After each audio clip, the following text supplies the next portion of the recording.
सर्वांना नमस्कार. स्वागत आहे आपलं मराठी चातुर्य कथा या यूट्यूब चॅनलवर. आपल्या चॅनलला सबस्क्राईब करा, व्हिडिओला लाईक करा, बेल आयकॉनवर प्रेस करा, जेणेकरून सगळ्या नोटिफिकेशन्स तुमच्यापर्यंत वेळेत पोहोचतील. ऑफिसवाला लव विथ टशन. मग आता अर्जुन सरांनी कोल्हापूरवरून आलेल्या रॉयल गँगचा पाहुणचार करायचं ठरवलं. आणि आपणही कंजूस नाही आणि आपणही माणूस घाणे तर त्याहून नाही, हे सांगायचं होतं त्यांना. मग त्या पाचही जणांनी आपल्या आपल्या आजूबाजूला बघायला सुरुवात केली आणि चारही बाजूंनी उंच उंच इमारती दिसत होत्या. पूर्ण मुंबई दिसत होती. आणि चैतन्य म्हणाला, आईच्या गावात हे किती उंच आहे आणि इथून सगळं किती छान दिसतं. आणि काय हो अर्जुन सर, तुम्ही अजून एका प्रश्नाचं उत्तर दिलं नाही. आणि अर्जुन सर म्हणाले, व्हॉट? चैतन्य म्हणाला, हे तुमचं घर नाही, तुमचं ऑफिस नाही, मग हे आहे तरी काय?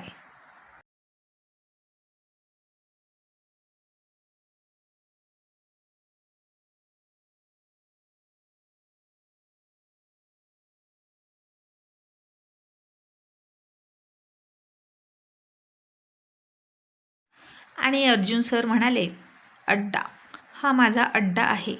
तसा राहुल चक्रावला आणि म्हणाला, बघ अर्जुन, मी म्हणालो होतो ना हे डॉन आहेत. आणि अर्जुनराव म्हणाले, गपरे राहुल, डॉन नाहीत ते. मी त्यांची हिस्ट्री चेक केली आहे गुगलवर. ते बिझनेसमन आहेत. आणि हे ऐकलं तसे अर्जुन सर म्हणाले, yes, you are right mister Arjun, मी बिझनेसमन आहेच. आणि मी डॉनसुद्धा आहे. तुमचे फ्रेंड्स बरोबर बोलतात. आणि अर्जुनराव म्हणाले, म्हणजे? अर्जुन सर म्हणाले, म्हणजे जेव्हा आपण यश मिळवतो, यशाच्या शिखरावर पोहोचतो, तेव्हा आपले शत्रू तुमची इच्छा असो अगर नसो आपोआप तयार होतात. पण त्याच वेळी जेव्हा तुम्ही प्रगती करतच नाही, तुमच्याकडे काहीच नसतं, तेव्हा कोणीच तुमचं शत्रू नसतं. पण जसजसं तुम्ही यशाची एक एक पायरी चढता, तसतसं शत्रू वाढत जातात. आणि मी इतका नशीबवान आहे की पहिल्यापासून माझा एकच मित्र राहिला आहे, जो माझ्यासोबत असल्यामुळे मी यशाची एक एक पायरी चढतोय. आणि माझे शत्रू मात्र दुपटीने तिपटीने वाढत गेले. आणि मग त्या शत्रूंचा बंदोबस्त करण्यासाठी मी ही 20 मजली इमारत उभा केली. आणि हा माझा अड्डा आहे असं म्हटलं मी, कारण इथे आणून त्या शत्रूंना कंठस्नान घातलं जातं आणि इथेच त्यांना शिक्षा दिली जाते. आणि जय, काय नंबर आहे रे? आजपर्यंत आपण ज्यांना ज्यांना शिक्षा केली तो नंबर सांग. आणि जयने आकडा सांगितला 500च्या वरचा आणि म्हणाला, 500. बॉस, आजपर्यंत 500 जणांना इथून आपण शिक्षा केली. हे ऐकलं तसे सगळेच घाबरले. आणि 501वा नंबर दक्षिणा ठेवतो देवाला तसा आपला व्हायला नको म्हणून चिडचूप झाले. आणि अर्जुन सर म्हणाले, अजून कोणाला काही विचारायचं आहे का? तसं सचिन म्हणाला, नाही नाही, आता तुम्हाला काय विचारायचं? तसं तुम्ही आम्हाला ज्या प्रकारे उचलून आणलं त्या प्रकारे कळत होतं की तुम्ही काय डेंजर माणूस असणार. आम्हाला आता तुम्हाला काही विचारायचंच नाही, आम्हाला इथून जाऊ द्या. आणि अर्जुन सर म्हणाले, तुम्ही घाबरलात कशाला? मी तुम्हाला कशाला काय करू? आता राहुल जास्त घाबरला होता. कोल्हापूरमध्ये त्यानं जास्त सतवलं होतं अर्जुनला आणि हा नक्कीच माझा काटा काढणार असं त्याला वाटलं. आणि राहुल म्हणायचा, मी इथं थांबणारच नाही, मी निघालो, नको माझं लायसन्स, मी एसटीनं जाणार कोल्हापूरला, असं म्हणून तो निघाला. इतक्यात अर्जुन सरांनी जयला इशारा केला. तसं त्याला 4 माणसं आडवं गेली आणि ते काळे गॉगल लावलेली माणसं बघितल्याने राहुल पुन्हा पाठीमागं फिरला. आता त्यांचा पूर्ण नाईलाज झाला होता. आणि अर्जुन सरांनी पुन्हा जयला इशारा केला.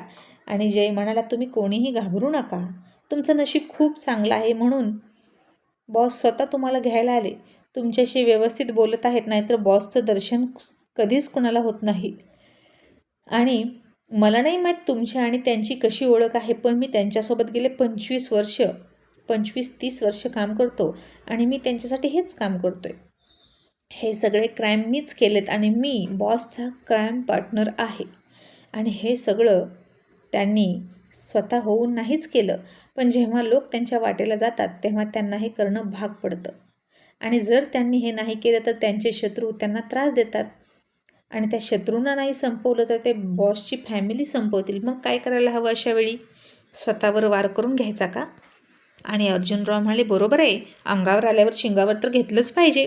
अर्जुन सरांचं बरोबर आहे, पण आम्ही असला जीव बीव घेत नाही बाबा, शत्रू तर आमचेही आहेत. आणि राहुल म्हणाला, अर्जुन, मी यांच्याशी खूप पंगा घेतला आहे आणि मला यांची भीती वाटते रे बाबा. मित्र म्हणून राहू दे, पण साडू म्हणून तरी मला वाचव, नाहीतर हे अर्जुन सर कधी माझा काटा काढल मला कळणार नाही. आणि अभि म्हणाला, राहुल कशाला घाबरतो? ते म्हणालेत ना आपल्याला ते सेफ आहेत. आणि इतका मोठा माणूस आपल्याला बघायला आला, बोलायला आला आहे, काही कमी आहे का? आणि आता ते आपल्याला घरी घेऊन जाणार आहेत. आणि राहुल म्हणाला, वो बकरे को बली देने से पहिले खिलाया पिलाया जाता है. आणि आता त्यांना एक साथ 5 बकरे भेटले, ते तसंच आपल्यासोबत करणार म्हणून राहुल घाबरत होता. आणि अर्जुन सर म्हणाले, आय थिंक तुम्ही अजूनही घाबरताय. तर असं म्हणून तो झटक्यात उठला, तसा राहुल मागे सरकला आणि अर्जुनच्या पाठीमागे जाऊन लपला.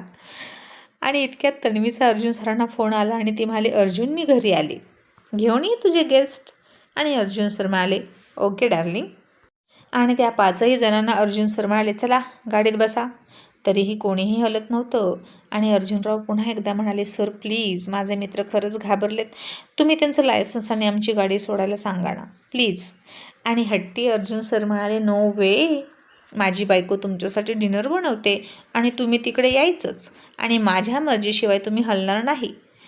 अँड एक्सक्यूज मी, इथून पळून जाण्याचा प्रयत्न करूच नका, तुम्ही मुंबईच्या बाहेरसुद्धा पडू शकत नाही माझ्या मर्जीशिवाय. आणि अर्जुन सरांनी पुन्हा एकदा जयला इशारा केला आणि पुन्हा त्या 5 जणांचे डोळे हात बांधले आणि पुन्हा गाडीत बसवलं. पुन्हा सगळे घाबरले आणि नक्कीच आता आपल्याला 20 मजल्यावरून ढकलून देणार असं वाटलं. आणि त्यांना घाबरू नको म्हटलं तरी घाबरायचे राहणारच नव्हते, ते घाबरणारच होते. आणि आपण कुठून आलो होतो आणि आपण कुठे जाणार आहोत हे त्या 5 जणांना कळलंच नाही. आणि भविष्यात ते पुन्हा या बिल्डिंग जवळून गेले तरी त्यांना ही बिल्डिंगही दिसणार नाही, ओळखू येणार नाही. आणि मग पुन्हा गाडी सुरू झाली. कुठेतरी दूर बिल्डिंगपासून गेल्यानंतर त्यांचे डोळे हात खोलले आणि त्यांना काहीच कळेना की आपण कुठे निघालोय, कुठून आलो, कुठे गेलो होतो. आता मुद्दाम त्यांच्या गाडीला त्याच बिल्डिंग समोरून नेलं. 5ही रॉयल बॉयजच्या लक्षात आलंच नाही की याच बिल्डिंगमध्ये आपण होतो.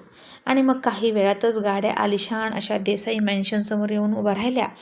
एक मोठं असं गेट उघडलं. आधी अर्जुन सरांची गाडी आत आली आणि मग या 5 जणांची गाडी आतमध्ये आली. आणि गाडीतूनच ते आलिशान असं भव्य दिव्य देसाई मॅन्शन बघितलं. आणि अरे बाप रे असं म्हणून सगळ्यांचे डोळे दिपले. आणि चैतन्य तिथेच त्या देसाई मॅन्शनची किंमत करायला लागला. आणि मला आईच्या गावात किती किंमत असेल रे या बंगल्याची? सचिन म्हणाला, बंगला नाही रे, राजवाडा म्हण, राजवाडा. आणि अर्जुनराव हसून म्हणाले, का रे चैतन्य, किंमत विचारतोस, तू घेतोस काय विकत? आणि चैतन्य तोंडवाकडं करत म्हणाला, डोंबलाचा विकत घेतो, यातला एक खांब तरी येईल का? ही मुंबई आहे बाबा, नुसत्या जमिनीचेच पैसे गोळा करताना नाकी नऊ यायचे. पण यार काय घर आहे हे? आणि अभिनं बघितलं इकडे तिकडे आणि म्हणाला, बापरे, सिक्युरिटीसुद्धा आहेत, इकडे तिकडे CCTV कॅमेरे. घराभोवती मोठं लॉन होतं, गार्डन होतं. आणि हे असलं घर बघायला मिळालं आणि तिथं यायला मिळालं म्हणून स्वतःला धन्य म्हणायला लागली रॉयल गँग. आणि आता अर्जुन सर गाडीतून खाली उतरले आणि त्या सगळ्यांना खाली उतरण्याचा लांबूनच हाताने इशारा केला. आणि खाली उतरल्यानंतर ते लॉन खोटं आहे की खरं बघण्यासाठी चैतन्याने त्याची चप्पल काढली आणि लॉनवर पाय दिला तर ते लॉन खरं होतं. आणि इतक्या उन्हाळ्यात सुद्धा इतकं हिरवंगार कसं मेंटेन केलं? आपल्या कोल्हापूरमध्ये कुठेतरी हॉटेलमध्ये मिळतं बघायला थोडंसं, किंवा मंगल कार्यालयाच्या बाहेर, आणि करपून गेलेलं असतं. आणि मग काय करतात तर हिरवंगार दिसण्यासाठी खोटं लॉन टाकतात, आर्टिफिशियल. पण हे लॉन खरं होतं. आणि आता अर्जुन सरांनी त्यांना सांगितलं, वेलकम इन माय होम, चला आतमध्ये. असं म्हणून त्यांनी फोन काढला आणि अतुलला फोन केला. अतुलसुद्धा नुकताच घरी पोहोचला होता. तो लेट ऑफिस सोडायचा अर्जुन सरांनंतर आणि लवकर ऑफिसला यायचा. जणू काही ऑफिस अर्जुन सरांचं कमी आणि अतुलचं जास्त होतं. आणि ते म्हणाला, Arjun sir are you okay? आणि अर्जुन सर म्हणाले, येस आय एम ओके. पण अतुल तू ये ना इकडे, हवं तर नेहाला घेऊन ये. आणि अतुल म्हणाला, काय झालं सर, आज तुम्ही मला इन्व्हाइट करताय का? आणि अर्जुन सर म्हणाले, हो तू ये, आज चिल मारू. आता चिल मारू म्हटल्यावर पुन्हा राहुल घाबरला आणि बहुतेक त्यांचा हा कोडवर्ड असेल माणसं मारण्याला, ते चिल मारू म्हणत असतील. हे अर्जुन नको रे बाबा, चल ना घरी. आणि अर्जुनराव म्हणाले, गप रे बस राहुल, घाबरू नकोस.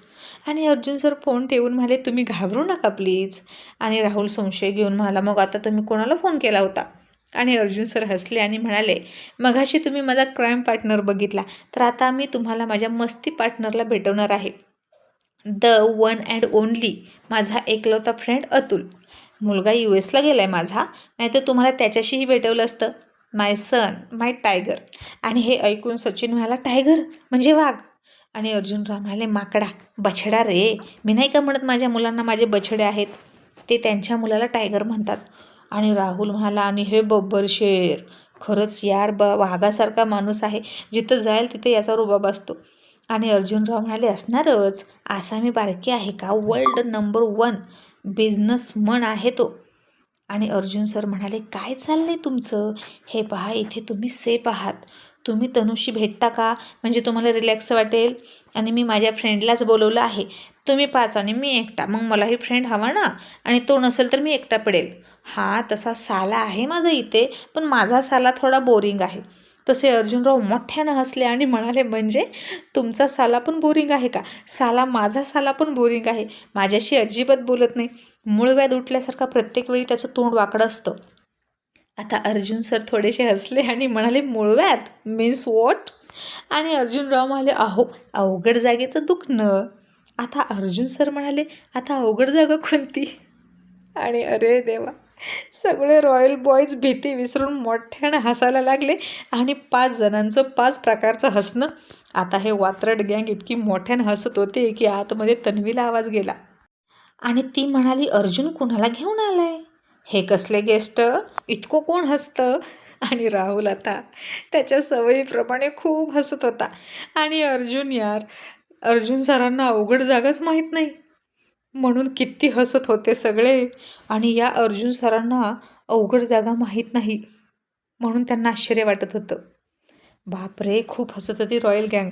आणि तन्वी आतमध्ये त्यांच्या हसण्याने चक्रावत होती. आजपर्यंतचे गेस्ट असे नव्हते. आपण जेव्हा इतरांच्या घरी जातो तेव्हा लोक किती शांत बसतात, त्यांचा मूळ स्वभाव लपवून बसतात. किती पण बाहेर कडकड केली, स्वतःच्या घरी कडकड केली तरी गेस्टकडे गेल्यावर शांत असतात.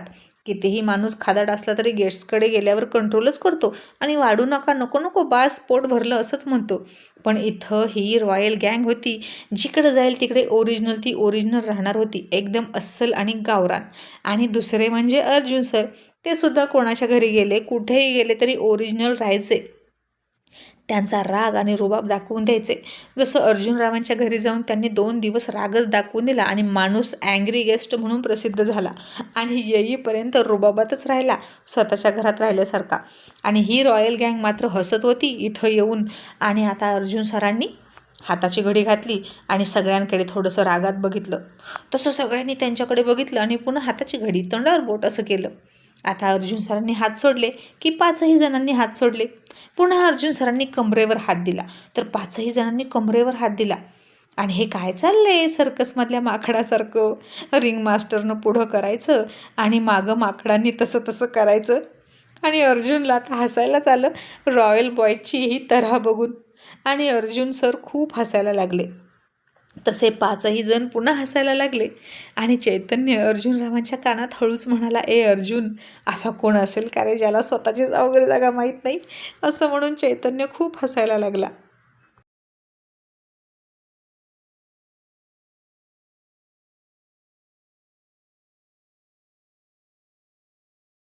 आणि चैतन्य हसता हसता म्हणाला, आता यांना दुसऱ्याने दाखवून द्यायची का त्यांची अवघड जागा, ते किती अवघड आहे रे. आणि अर्जुनराव म्हणाले, गप्प बस भाड्या, त्यांना मराठीचं नॉलेज जरा कमी आहे, पण जेव्हा त्यांना कळेल ना की अवघड जागा कोणती, तेव्हा तुझ्या अवघड जागेचं अवघड होऊन बसेल. पाठीमागून गोळ्या घालतील बरं का चैतन्य, शांत बस. तसं पुन्हा चैतन्य हाताची घडी तोंडावर बोट ठेवून चिडीचूप झाला.